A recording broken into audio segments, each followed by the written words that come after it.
The sound of thunder split the night sky, though Jonas Reid knew better than most that not all storms came from the heavens above. He pushed through the heavy wooden door of his barn, lantern held high, expecting to find nothing more than a loose shutter banging in the wind that had picked up over the Colorado plains. What he found instead was a woman, soaked to the bone and trembling in the corner of an empty horse stall, her green eyes wide with terror that seemed to go deeper than any fear of thunder could warrant.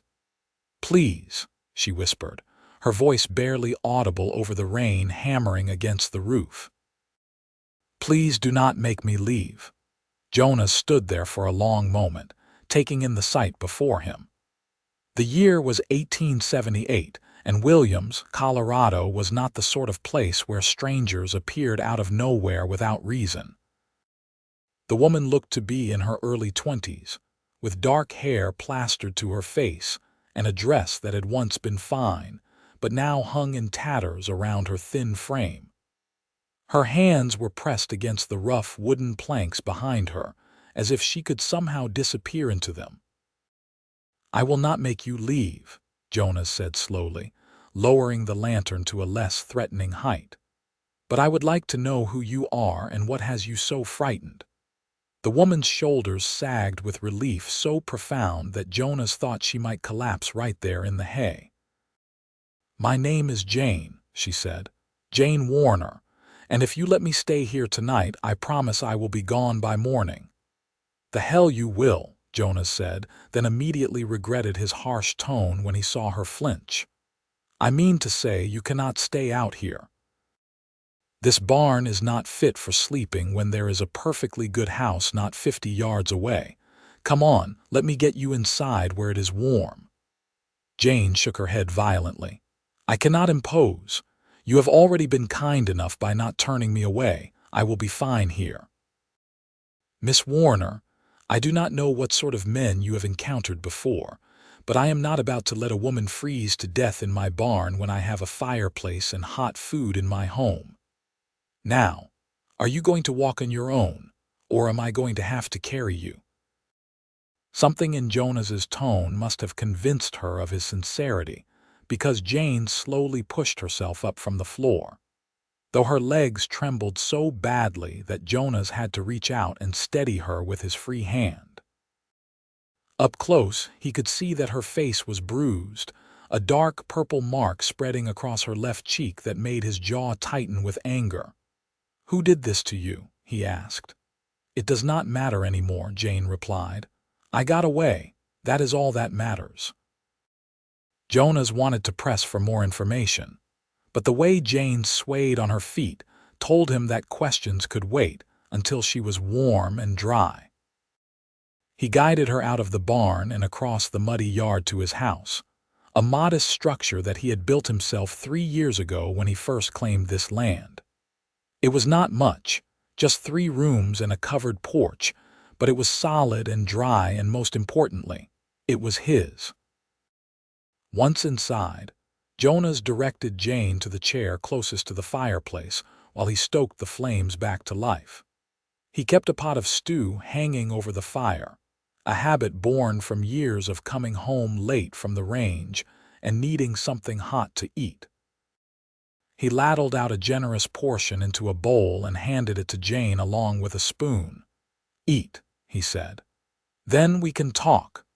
Jane took the bowl with shaking hands and began to eat slowly at first, then with increasing speed as her body remembered its hunger.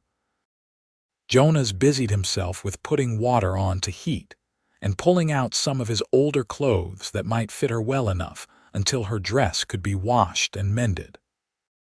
When he turned back around, the bowl was empty and Jane was staring into the fire with an expression that spoke of exhaustion so deep it had settled into her bones. "There is a room in the back," Jonas said. "It is not much, but the bed is clean and the door has a lock on the inside. You can stay there tonight."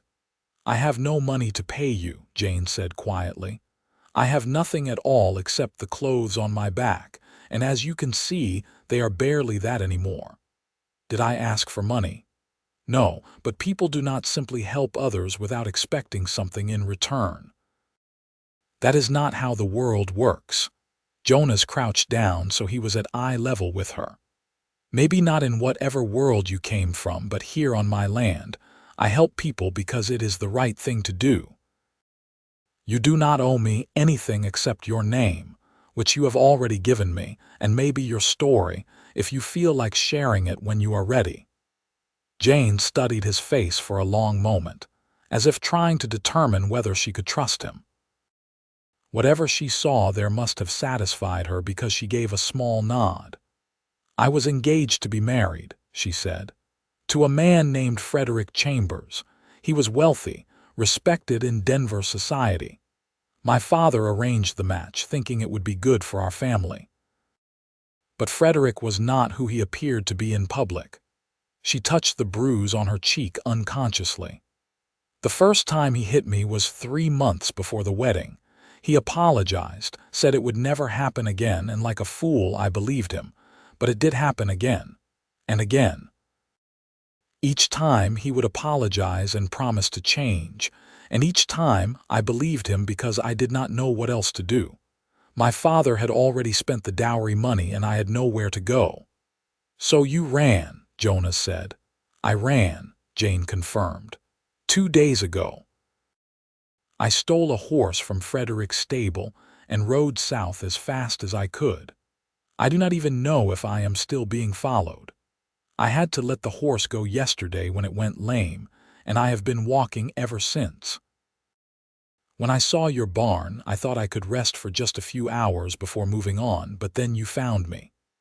Jonas felt a wave of anger on her behalf, but he kept his voice calm. You are safe here. I give you my word on that.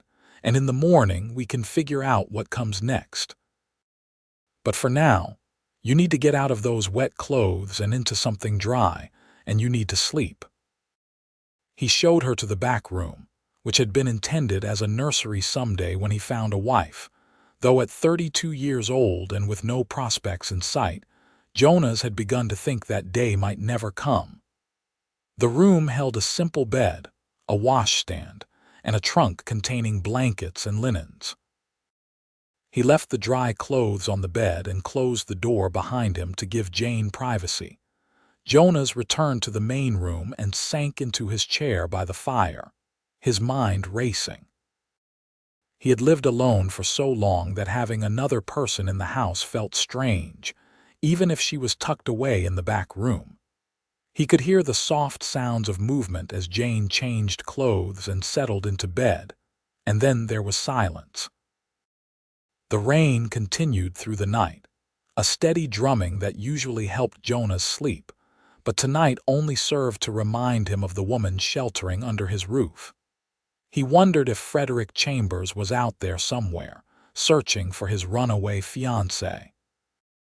The thought made Jonas's hands curl into fists.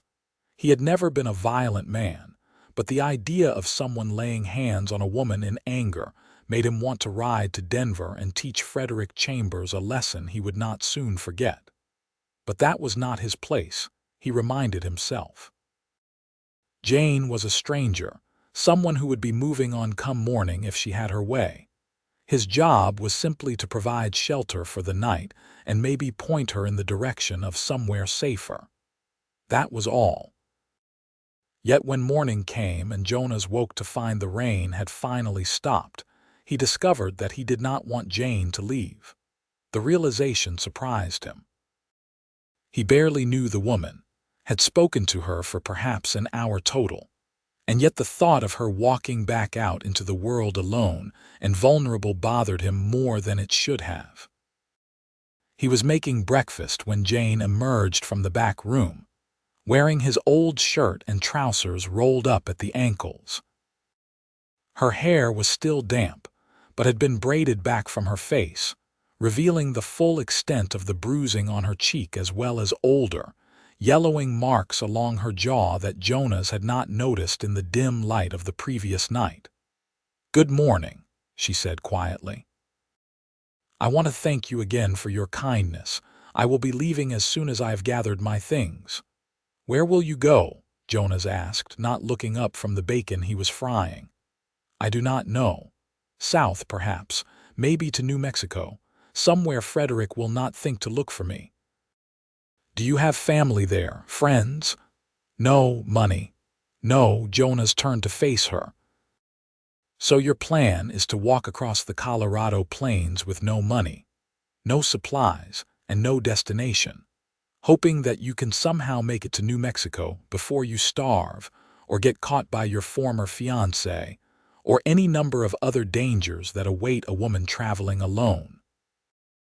Jane lifted her chin defiantly despite the fear Jonas could see in her eyes. Do you have a better suggestion? Yes, Jonas said. Stay here. The words were out before he had fully thought them through, but once spoken, Jonas found he did not want to take them back.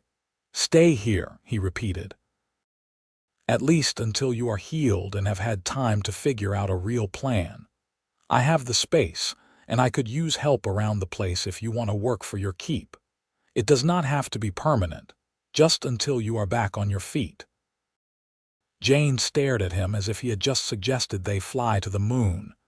You want me to stay here, with you, a stranger? This is a big territory, Miss Warner. People mind their own business out here. If anyone asks, which they probably will not, you are my cousin from back east, come to help me run the ranch. No one needs to know anything more than that. But why would you do this? You do not know me. I could be a thief or worse. Jonas smiled slightly. Are you a thief? No, of course not. Then I guess I will just have to trust you, and maybe you will have to trust me a little bit too.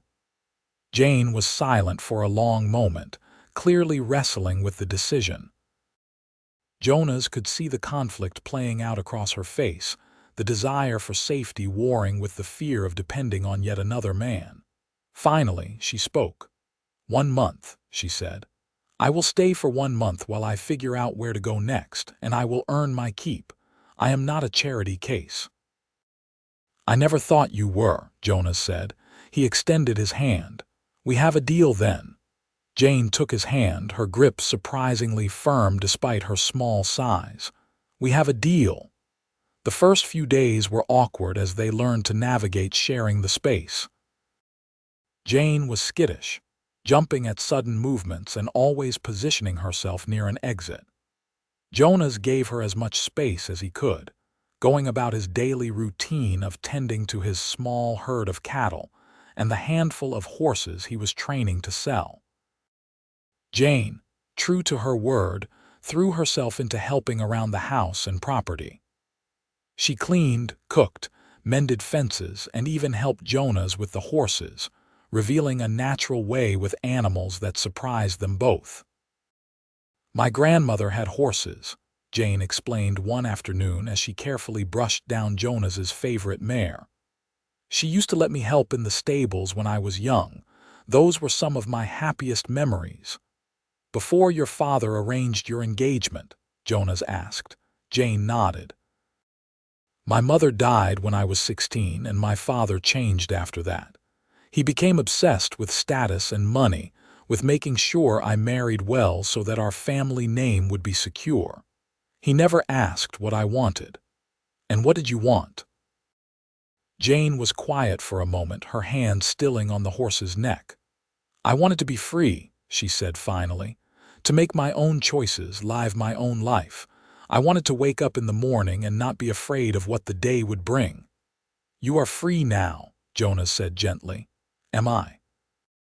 Jane looked at him with those green eyes that seemed to hold a lifetime of sorrow. I ran away from one cage, but how long until Frederick finds me? How long until I have to run again? That is not freedom, Jonas. That is just existing.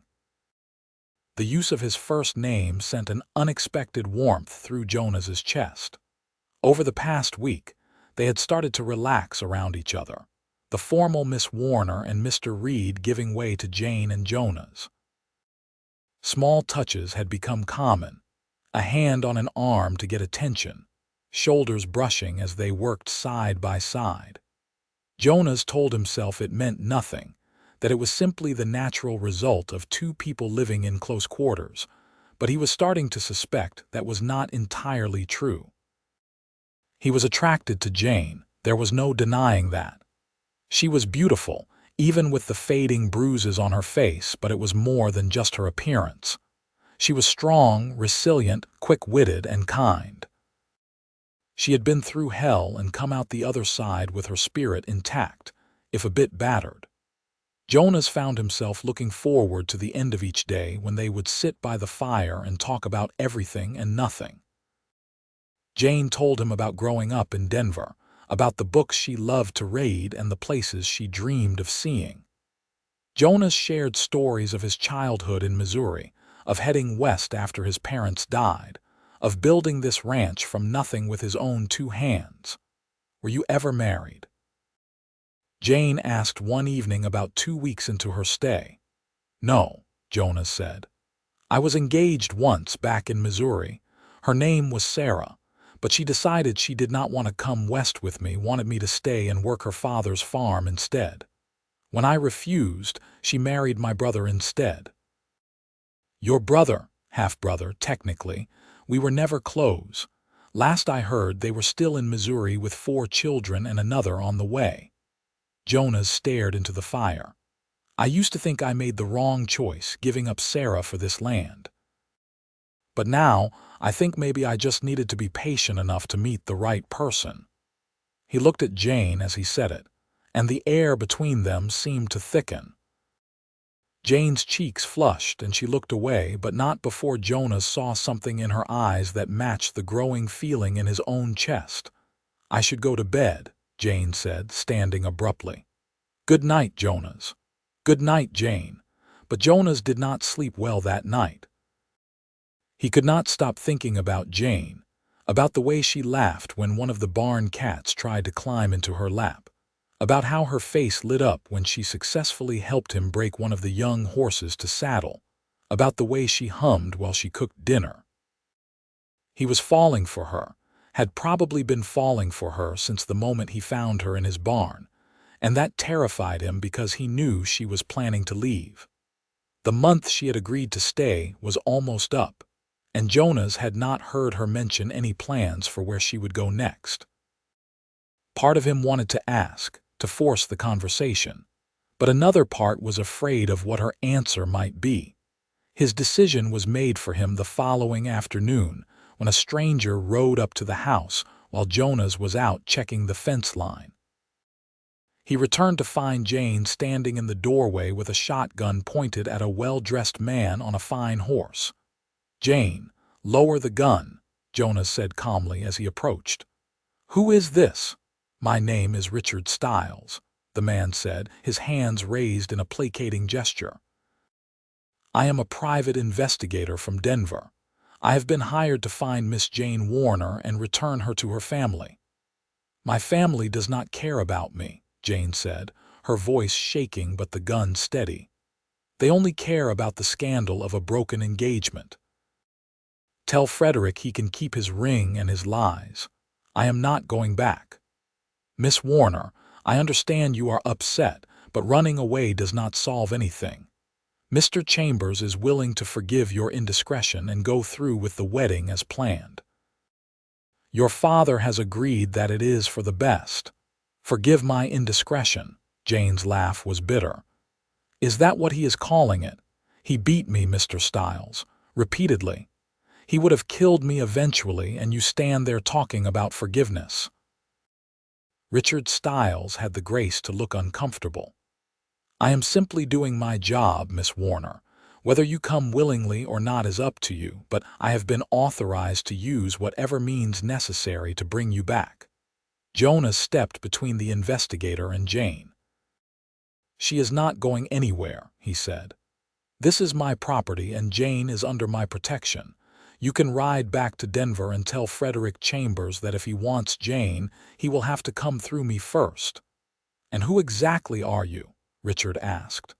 "I am Jonas Reid, and Jane is my wife." The words hung in the air like a thunderclap.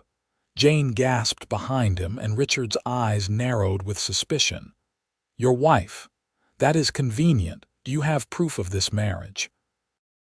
"We were married by a traveling preacher 3 weeks ago," Jonas said, the lie coming easily despite the pounding of his heart. "It was a small ceremony, just the two of us and a couple of witnesses from town. I am sure if you ride into Williams, someone will remember seeing us together." Richard studied Jonas for a long moment, then looked past him to Jane.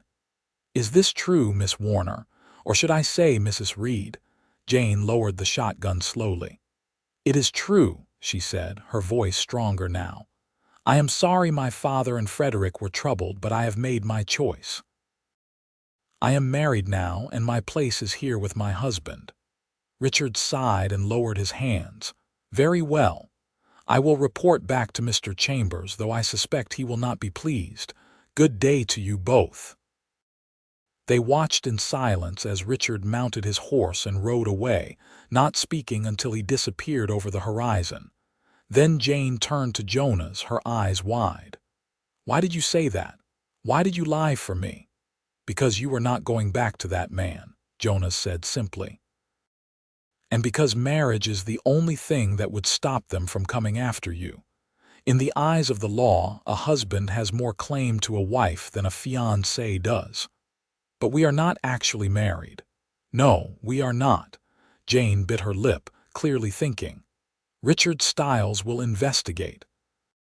He will ask around town, and when no one remembers a wedding, he will be back with more men. Frederick will not let this go so easily." "Then we make it true," Jonas said. Jane's eyes snapped to his. "What? Marry me, Jane, for real?" "Not because you are running from Frederick, but because you choose to. Because you want to build a life here with me. I know this is fast, and I know we barely know each other, but I also know that I have never felt this way about anyone before. These past 3 weeks with you have been the happiest of my life. I love you, Jane Warner. I think I have loved you since the moment I found you in my barn." "Jonas, you cannot possibly mean that. I am damaged. I am broken. I come with nothing but trouble and heartache." Jonas took her hands in his. "You are not damaged and you are not broken. You are strong and brave and beautiful, and yes, you have been hurt, but that does not define you. What defines you is what you did next. You ran. You fought for your freedom. You survived. That is who you are, Jane. And that is the woman I want to spend my life with if you will have me." Tears streamed down Jane's face. "I am afraid," she whispered. "I am afraid of trusting again, of letting someone in only to be hurt." "I know," Jonas said. "And I cannot promise that I will never hurt you, because I am human and I will make mistakes. But I can promise that I will never raise a hand to you in anger. I will never demean you or control you or make you feel less than the extraordinary woman you are. I can promise that I will spend every day trying to be worthy of your trust and your love. And if that is not enough, then I will accept your answer and help you find somewhere safe to go. But please, Jane, give us a chance." Jane looked up at him through her tears, searching his face for any sign of deception. Whatever she saw must have satisfied her because she nodded slowly. "Yes," she said. "Yes, I will marry you, Jonas Reid." Jonas pulled her into his arms, holding her close as she cried against his chest. Relief and joy and a fierce protectiveness washed over him in waves. He would keep her safe, he vowed. Whatever it took, he would make sure Frederick Chambers never touched her again. They were married 3 days later by the circuit judge who happened to be passing through Williams. Jonas had ridden into town the day after Richard's visit and spoken to the judge, explaining enough of the situation that the man agreed to perform the ceremony quickly and quietly. They stood in the small church with 2 witnesses pulled in from the street, and Jonas slipped a simple gold band onto Jane's finger that had belonged to his mother. "I now pronounce you husband and wife," the judge said. "You may kiss your bride." Jonas looked at Jane, suddenly nervous. They had not kissed before, had barely even touched beyond the occasional brush of hands.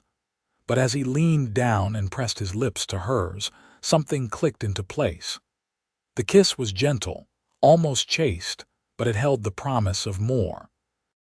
When they pulled apart, Jane was smiling, a real, genuine smile that lit up her entire face. "Hello, husband," she said. "Hello, wife," Jonas replied. They rode back to the ranch in comfortable silence, the reality of what they had done settling over them. They were married now, truly married, and that meant navigating a whole new set of expectations and intimacies. Jonas had told Jane that they could take things slowly, that she could keep the back room for as long as she needed, but that night, after they had eaten dinner and were preparing for bed, Jane took his hand. "I do not want to sleep alone anymore," she said quietly. "If that is all right with you." "Are you sure?" Jonas asked. "I am sure. I trust you, Jonas. I want to share your bed, even if we are not ready for everything that might entail. I just want to be close to you." They lay together that night, Jane curled against Jonas's chest with his arm around her. It felt right in a way that nothing else in Jonas's life ever had. He listened to her breathing slow and deepen as she fell asleep. And for the first time since his parents had died, he felt like he was truly home. The weeks that followed were an adjustment as they learned to be married. There were awkward moments, misunderstandings, and the occasional argument, but through it all, Jonas could feel them growing closer. Jane slowly opened up about her past, about the fear and pain she had lived with under Frederick's control. Jonas listened without judgment, holding her when the memories became too much, and gradually he watched as she began to heal. One evening about a month after their wedding, they were sitting on the porch watching the sunset when Jane turned to him. "I think I am ready," she said. "Ready for what?" Jonas asked, though his heart was already starting to beat faster. "To be your wife, truly your wife, in every way." Jonas cupped her face in his hands. "Are you absolutely certain? There is no rush, Jane. I meant what I said about taking things slowly." "I know you did. But I do not want to let fear control my life anymore. I love you, Jonas. I want to show you how much." That night, they consummated their marriage, and if there were tears mixed with the joy, they were tears of healing and release. Jane fell asleep in Jonas's arms again, but this time, there was a new contentment in the way she held him, a trust that went bone deep. Summer gave way to fall and fall to winter. The first snow came in late November, blanketing the ranch in white. Jane and Jonas worked side by side to prepare for the cold months ahead, stacking firewood, preserving food, and making sure the animals were secure. They had fallen into an easy rhythm, anticipating each other's needs and wants with the kind of understanding that usually took years to develop. It was in December when Frederick finally came. Jonas was in the barn when he heard the sound of multiple horses approaching. He stepped outside to find Frederick Chambers, flanked by 4 rough-looking men, riding up to the house. Frederick was everything Jonas had imagined and worse. Tall, handsome in a polished way, with cold eyes that spoke of cruelty beneath the refined exterior. "Where is she?" Frederick demanded without preamble. "Where is Jane?" "If you mean my wife, she is inside," Jonas said calmly, though his hand had moved to the gun at his hip. "And you are trespassing on my land." "Your wife," Frederick laughed, but there was no humor in it. "Jane is mine. We were engaged. I paid good money for her hand, and no backwoods cowboy is going to steal what belongs to me." "Jane does not belong to anyone," Jonas said. "She is her own person, and she chose to marry me. Now I suggest you turn around and ride back to Denver before this gets ugly." Frederick dismounted, and his men did the same. "I am not leaving without her. Jane needs to come home and face the consequences of her actions. She has embarrassed me in front of Denver society, and that cannot stand." The front door opened, and Jane stepped out, the shotgun in her hands. "I am not going anywhere with you, Frederick. I am married now. Go home and find someone else to terrorize." You think a piece of paper makes you safe from me, Frederick sneered. You think this nobody cowboy can protect you. I am a Chambers, Jane. My family owns half of Denver. I can make you disappear and no one will question it. Touch her and you will have to answer to me, Jonas said, his voice deadly calm. And what are you going to do? You are one man against 5. The smart thing would be to hand over Jane and walk away with your life. The smart thing would be for you to leave now while you still can, Jonas said. Because I am not alone. As if summoned, half a dozen men rode up from the direction of town, led by Sheriff Tom Morrison, a grizzled veteran of the war who had settled in Williams after Appomattox. Jonas had ridden into town the previous week when a rancher had mentioned seeing strangers asking questions about him and Jane. The sheriff, a friend of Jonas's, had agreed to keep an eye out. "Is there a problem here?" Sheriff Morrison asked, positioning his horse between Frederick and Jonas. "No problem, Sheriff," Frederick said, his voice suddenly smooth and courteous. "I was just having a conversation with my former fiancée about some unfinished business." "Seems to me the business is finished," the sheriff said. "The lady is married now, which makes any claim you had null and void. And from what I hear, she had good reason to run from you in the first place." "You have only her word for that," Frederick protested. "And the word of her doctor in Denver who treated her for broken ribs and a fractured wrist, both of which she told him came from you," the sheriff said. "See, I did some investigating of my own when I heard you might be coming. Turns out you have quite the reputation for violence against women, Mr. Chambers. 3 previous engagements, all broken under mysterious circumstances. One of those young ladies ended up dead. Fell down the stairs, they said, but her family never quite believed it." Frederick's face had gone white, then red with rage. "You have no proof of anything. Maybe not enough to hang you, but enough to make your life very difficult if you do not leave Miss Jane alone. Now, I suggest you and your men get off this property and out of my territory.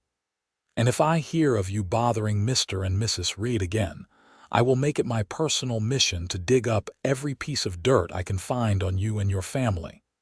Do we understand each other?" For a moment, Jonas thought Frederick might try something foolish. The man's hand twitched toward his gun and the men flanking him tensed. But Sheriff Morrison was faster, his own weapon drawn and pointed at Frederick before he could blink.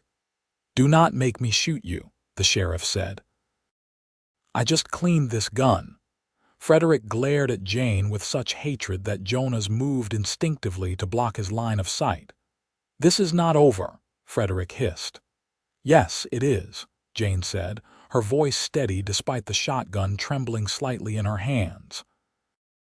"You have no power over me anymore, Frederick. I am free of you. I suggest you learn to live with that." Frederick and his men mounted their horses, the tension so thick it was almost suffocating. As they rode away, Frederick looked back one last time and Jonas saw murder in his eyes. But he also saw defeat. Frederick knew he had lost, that Jane was beyond his reach now. When they were out of sight, Jonas let out a breath he had not realized he was holding. Jane lowered the shotgun and walked into his arms, shaking so hard her teeth chattered. "It is over," Jonas murmured into her hair. "He is gone. You are safe." "Thank you, Sheriff," Jane said, pulling back enough to address the lawman. "I do not know what would have happened if you had not arrived when you did. I was just doing my job, Mrs. Reid. Though I have to say, you handled yourself pretty well with that shotgun. I almost believed you would use it." "I would have," Jane said quietly. "If he had tried to take me, I would have shot him without hesitation." The sheriff nodded approvingly. "That is the spirit. Out here, a woman needs to know how to defend herself." He tipped his hat. "I will keep my ear to the ground, make sure Chambers really does leave the territory. You folks have a good evening." After the sheriff and his men had left, Jonas and Jane returned to the house. Jane was still shaking, the adrenaline slowly wearing off, and Jonas held her while she cried out all the fear and anger and relief of the past hour. "I was so afraid," she whispered. "Afraid that he would take me back, that all of this was just a dream I would wake up from." "This is real," Jonas assured her. "We are real. And Frederick Chambers is never going to hurt you again. I promise you that." That night they held each other close, reassuring themselves of each other's presence. And when morning came, it felt like a new beginning. The shadow of Frederick finally lifted from their lives.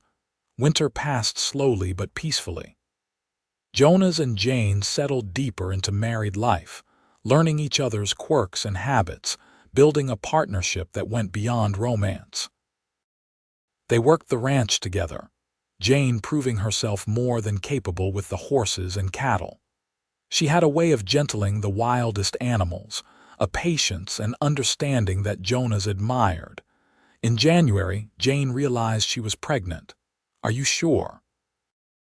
Jonas asked when she told him, his face a mixture of joy and concern. "I am sure," Jane said, taking his hand and placing it on her still flat stomach. "I know it is soon, but I am happy about it, Jonas. I want to have your child." "I am happy too," Jonas said, pulling her into a kiss. "More than happy, but I am also terrified. What if something goes wrong? What if I am not a good father?" "You will be a wonderful father," Jane assured him.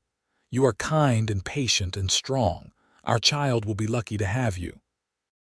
The months of pregnancy passed with a mix of excitement and nervousness.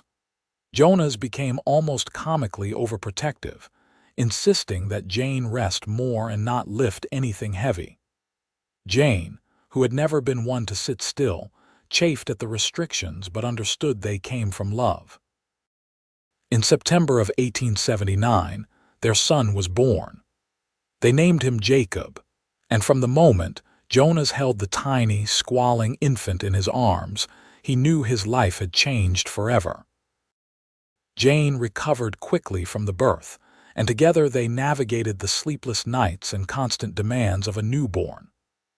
"I never knew I could love someone this much," Jane said one evening as she nursed Jacob while Jonas looked on. "I thought after everything with Frederick, maybe I was broken, maybe I could not feel love properly anymore. But this is more than I ever imagined." "You were never broken," Jonas reminded her gently. "Just hurt. There is a difference." As Jacob grew from an infant to a toddler, the ranch prospered. Jonas had expanded the herd and was gaining a reputation for breeding quality horses. Jane had started a vegetable garden that produced more than they could use, and she sold the excess in town, saving the money in a tin under their bed.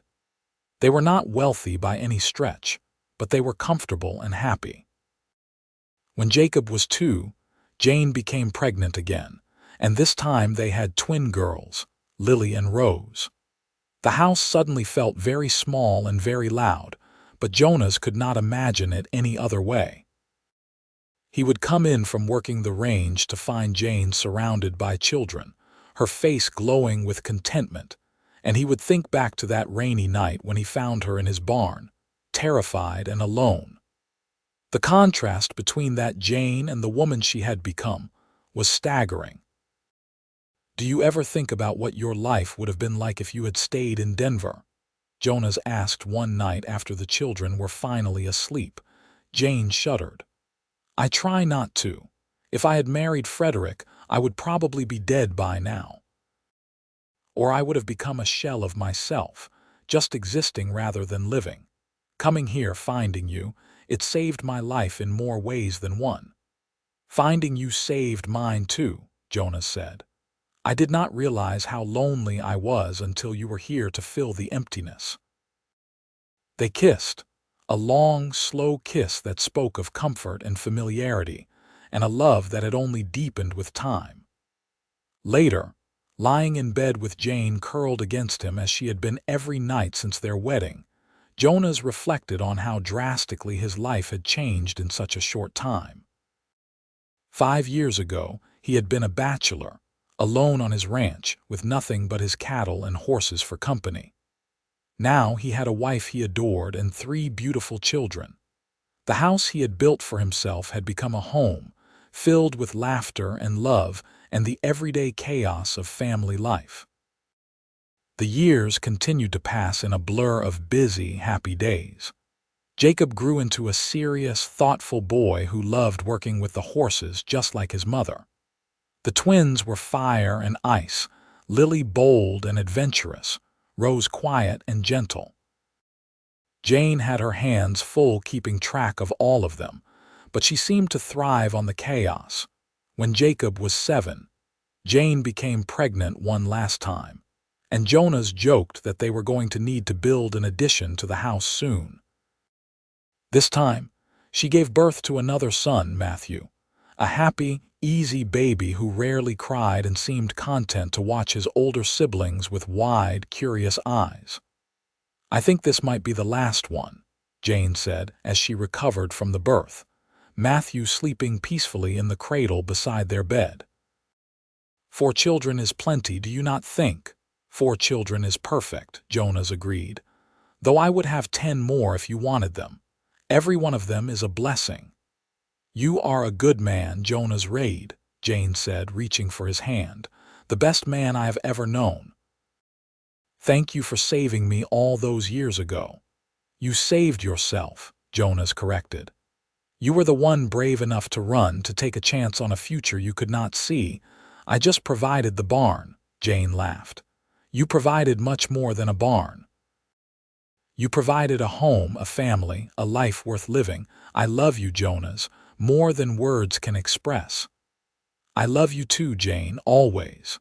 The children grew and the ranch continued to prosper.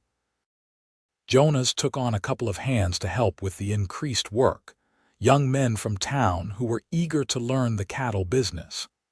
Jane expanded her garden and started raising chickens, selling eggs along with her vegetables.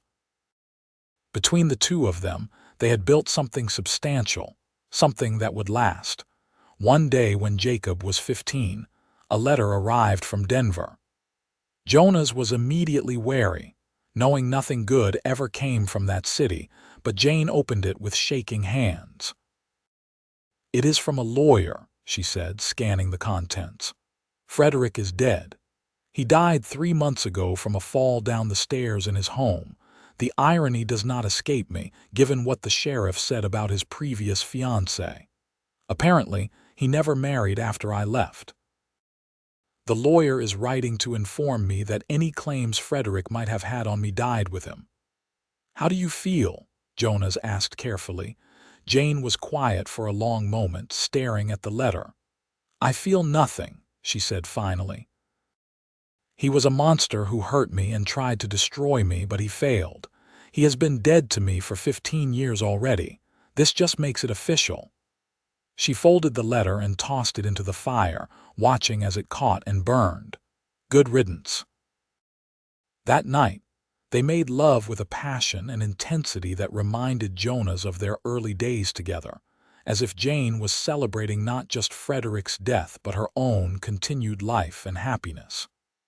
When it was over and they lay tangled together in the afterglow, Jane spoke softly. "I used to have nightmares about him finding me again, taking me back. They stopped years ago, but there was always this tiny fear in the back of my mind that he would show up one day. Now that fear is gone. I am truly free." "You have always been free," Jonas said. "From the moment you chose to stay here with me, you were free." "I know. But this feels different. This feels like the final chapter of that part of my life is closed. Now there is only our story, yours and mine and our children's, and that story is a happy one." The seasons continued their eternal cycle, and Jonas and Jane grew older along with their children. Jacob eventually took over most of the day-to-day running of the ranch, freeing Jonas to spend more time on the projects he enjoyed, like breeding horses and building furniture. The twins married brothers from a neighboring ranch, staying close enough to visit regularly, and Matthew announced his intention to study law and open a practice in Williams. "A lawyer," Jonas said when Matthew told them. "What does this family need with a lawyer?" "Every family needs a lawyer, Pa," Matthew said with a grin. "Besides, someone has to keep Jacob honest when he starts running the place." "I am always honest," Jacob protested, but he was smiling. Jane watched her children banter with a soft smile on her face. She was in her early 50s now, her dark hair streaked with silver, lines around her eyes and mouth from years of laughter. Jonas thought she had never been more beautiful. On their 20th wedding anniversary, Jonas took Jane on a picnic to the spot where he had first proposed, the small rise overlooking the ranch. They sat on a blanket and watched the sun set over the land they had built together. "You ever regret it?" Jane asked. "Marrying me so quickly, taking on all my problems." "Not for a single second," Jonas said. "You were never a problem, Jane. You were a gift, the best gift I have ever received." "Even better than that rifle Jacob gave you last Christmas," Jonas laughed. "Even better than that. Though it is a very nice rifle." They sat in comfortable silence, hands clasped, until the stars began to appear in the darkening sky. Jonas pointed out the constellations he knew, the same ones his father had shown him as a boy, and Jane listened with the same attention she had given him 20 years ago when they were still learning each other. "I want you to know something," Jane said suddenly. "That night you found me in the barn, I was planning to end my life. I was so scared, so tired of running, so convinced that Frederick would find me and drag me back. I thought maybe death would be easier than constantly living in fear. But then you walked in with your lantern and your kind eyes, and you offered me shelter without asking for anything in return. You reminded me that there were still good people in the world, that maybe I deserved to live after all. You saved my life, Jonas, in the most literal sense." Jonas felt tears prick his eyes. Jane had never told him this before, had never revealed just how desperate she had been that night. "I am so glad I checked the barn," he said, his voice thick with emotion. "So glad I did not just ignore the storm and go to sleep. I cannot imagine my life without you, Jane. I do not want to imagine it." "You will not have to for a long time yet," Jane said. "I plan to be around to meet my grandchildren and spoil them rotten," and she was. Over the next decade, as their children married and started families of their own, Jonas and Jane became doting grandparents to 8 grandchildren. The house on the ranch became the gathering place for the whole family, especially on holidays and birthdays. Jane loved having the house full of noise and activity, cooking huge meals and organizing games for the children. Jonas, now in his 60s, had slowed down considerably, his joints stiff from years of hard work. But he still rode out with Jacob most mornings, unwilling to give up the land he loved. Jane worried about him, fussing over his health in a way that Jonas found both endearing and slightly annoying. "I am fine," he would insist. "A little arthritis never killed anyone." "Stubbornness, on the other hand, has killed plenty of people," Jane would retort. "Please, Jonas, listen to your body. You do not have to prove anything to anyone." But Jonas was not trying to prove anything. He simply loved his life and was not ready to give up any part of it. He loved riding across his land at dawn, loved the feel of a good horse beneath him, loved returning home to find Jane waiting with coffee and breakfast. These simple pleasures were what made life worth living. One morning in early spring, when Jonas was 68 and Jane 62, Jonas came inside from his ride to find Jane sitting at the kitchen table with a strange expression on her face. "What is wrong?" he asked immediately, crossing to her side. "Nothing is wrong," Jane said slowly. "I just realized something. It has been 40 years since I ran away from Frederick. 40 years since that night you found me in the barn. I have spent more of my life with you than without you now, more of my life happy than sad." Jonas pulled out a chair and sat beside her, taking her hand. "And hopefully many more years to come. Do you remember how terrified I was, how broken? You were not broken, just bent, and you straightened yourself out just fine." "With your help," Jane said. "Jonas, I need you to know that these 40 years with you have been the greatest gift of my life. You gave me everything I never dared to dream I could have. A home, children, safety, love, so much love. If I died tomorrow, I would die happy, knowing I had lived a full and beautiful life." "Well, I would prefer you not die tomorrow," Jonas said, "or any time soon. I am not ready to let you go yet." "I am not planning on going anywhere," Jane assured him. "I was just feeling sentimental. Maybe it is the spring air making me nostalgic." But a month later, Jane collapsed while working in her garden. The doctor was summoned from town and diagnosed her with heart trouble. She needed rest, he said, and to avoid stress and heavy work. Jane, who had never been sick a day in her life, was furious at her body's betrayal. "I do not have time to be ill," she protested. "The garden needs weeding, and the grandchildren are coming next week." "The garden can wait, and the grandchildren will understand," Jonas said firmly. "You are going to rest if I have to tie you to the bed." "I would like to see you try," Jane said, but there was no real heat in it. The truth was, she felt exhausted in a way that scared her. For the next few weeks, Jane rested as ordered, chafing at the inactivity but gradually accepting that her body needed time to heal. Jonas barely left her side, reading to her, playing cards and reminiscing about their years together. Their children visited regularly, bringing the grandchildren to cheer her up. Jacob took over managing the house as well as the ranch, with help from his wife and sisters. Slowly, Jane began to improve. The color returned to her cheeks, and she regained some of her strength. By summer, she was back to her normal activities, though Jonas and the children watched her like hawks, ready to intervene if she pushed too hard. "I am fine," Jane insisted. "The doctor said my heart is stronger now. I just need to be more careful about not overdoing it." "And you will be careful," Jonas said, "because I need you around for at least another 40 years.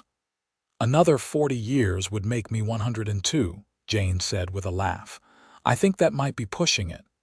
"Then I will settle for as many years as I can get," Jonas said. "I love you, Jane Reid, more than anything in this world." "I love you too, Jonas Reid, always and forever." They settled into a gentler routine after Jane's illness, both of them more aware of their mortality and the preciousness of each day. They spent more time together, less time working, taking walks around the property and sitting on the porch watching the sunset. Their children and grandchildren visited often, the house always full of life and laughter. When Jonas was 73 and Jane 67, they celebrated their 45th wedding anniversary with a huge party that brought together the entire family and half the town of Williams. Standing in front of the crowd with Jane by his side and their children and grandchildren surrounding them, Jonas felt a sense of completeness that defied description. 45 years ago, he said, his voice carrying over the assembled guests, I was a lonely bachelor living alone on this ranch. Then one stormy night, I found a beautiful, brave woman sheltering in my barn. I brought her inside and she stayed forever. It was the best decision I ever made. Second best, Jane corrected with a smile. The best decision was mine when I chose to stay. Everyone laughed and applauded, and then the party continued late into the night with food and music and dancing. Jonas, who had never been much of a dancer, took Jane in his arms and swayed slowly to the fiddle music, holding her close. "Thank you," he murmured into her ear. "For what?" "For everything. For choosing me.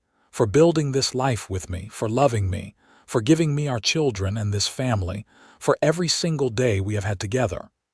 Jane pulled back to look at him, tears shining in her eyes. "No, Jonas, thank you. Thank you for seeing past my fear and my bruises to the person I was underneath. Thank you for giving me a chance to be happy. Thank you for being the man I always hoped existed but never thought I would find. You were my salvation, Jonas Reid. You still are." They kissed, surrounded by their family and friends, and in that moment Jonas felt like the luckiest man alive. He had built a good life, a life of meaning and purpose and love. He had taken a broken woman and helped her heal, and in return she had made him whole. They had created something beautiful together, something that would outlast them both in their children and grandchildren. The years continued to pass, each one precious. Jonas and Jane grew old together, their hair white, their faces lined, their bodies slow, but their love never diminished. If anything, it grew stronger with each passing year, deepened by shared experiences and the knowledge that their time was finite. When Jonas was 78, he suffered a stroke that left him partially paralyzed on his left side.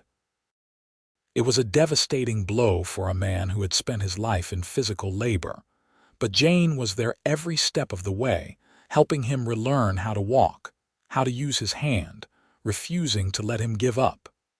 "Remember when I was the one who needed help?" she said one day when Jonas was feeling particularly frustrated. "You did not give up on me. I am not giving up on you. We are in this together, Jonas.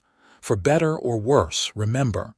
I believe this qualifies as worse, but I am not going anywhere." With Jane's help and his own stubborn determination, Jonas recovered enough function to walk with a cane and regain most of the use of his hand. He would never be the same as before, but he could still ride a horse, still help around the ranch, still hold his wife and grandchildren.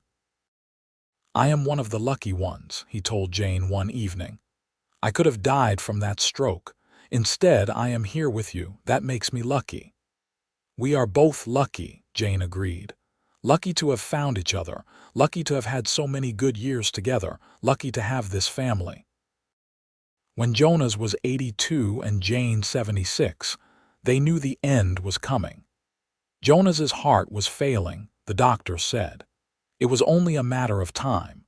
They could have spent those last months in fear and sadness, but instead, they chose to celebrate the life they had lived. They gathered their children and grandchildren around them and told stories of the old days, of the barn and the shotgun and Frederick's final visit. They laughed at the funny memories and cried at the poignant ones. They made sure everyone knew how much they were loved. "Tell me again about the night you found me," Jane said one evening when they were alone. She was sitting beside Jonas's bed, holding his hand, his breathing labored but steady. "You were soaked to the bone and scared out of your mind," Jonas said, his voice weak but clear. "And you were the most beautiful thing I had ever seen." "I was a mess," Jane protested.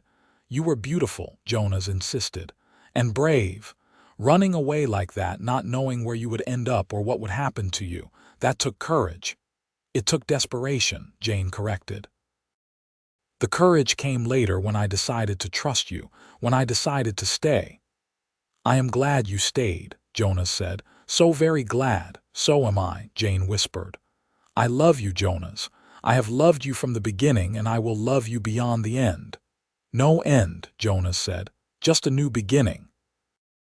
"I will find you again, Jane. In the next life, or the one after that. I will always find you." Jonas Reid passed away peacefully in his sleep 3 days later, with Jane holding his hand and their entire family surrounding his bed. He was 82 years old and had lived a full, happy life. His funeral was attended by everyone in Williams and half the surrounding territory. He had been a respected member of the community, known for his fairness, his kindness, and his devotion to his family. Jane mourned him deeply, the loss cutting her to the bone. But she also celebrated him, telling anyone who would listen about the wonderful man she had been privileged to love for 50 years. She lived for another 3 years, spending her time with her children and grandchildren, passing on stories and recipes and wisdom. When Jane finally passed away at the age of 79, she was buried beside Jonas on the hill overlooking the ranch, the place where they had picnicked on their 20th anniversary. Their gravestone was simple, but spoke volumes about the life they had lived together. Jonas Reid and Jane Reid, it Reid. He found her sheltering in his barn. He brought her inside and she stayed forever, together always. Their children took over the ranch and their grandchildren after them. The house that Jonas built remained the heart of the family, filled with new generations of love and laughter. The story of how Jonas and Jane met became family legend, told and retold to each new child, a reminder that love can be found in the most unexpected places, and that choosing courage over fear can change everything. The barn where Jane had first sheltered still stood, a testament to that rainy night in 1878 when two lives collided and changed forever. And if on quiet evenings, someone passing by thought they heard the soft murmur of conversation or the sound of gentle laughter, well, maybe it was just the wind. Or maybe it was Jonas and Jane, still together, still in love, their story continuing beyond the boundaries of this life into eternity. Because some loves are so strong, so true, that not even death can diminish them. Some loves truly do last forever,